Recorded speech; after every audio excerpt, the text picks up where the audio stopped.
អតិភិបខ្ពស់បំផុតគឺបញ្ឈប់សង្គ្រាមកម្ពុជាថៃឲ្យបានឆាប់បំផុតនិងការពីប្រជាពលរដ្ឋស៊ីវិលលោកវងវិនប៊ិនឯកអគ្គរដ្ឋស្ថានទូតចិនប្រចាំកម្ពុជាបានឲ្យដឹងនៅថ្ងៃទី15ខែធ្នូម្សិលមិញថា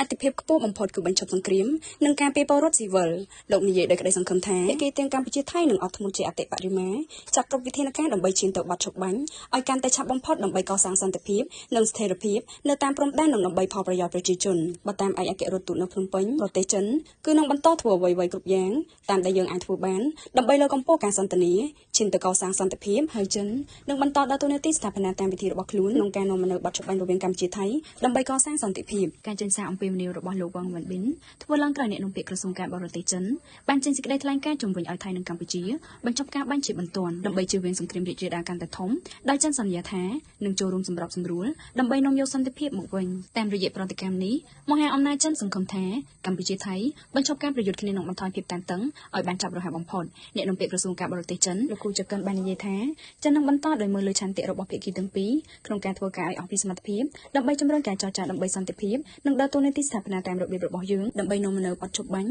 និងការស្ដារសន្តិភាពរវាងប្រទេសទាំងពីរ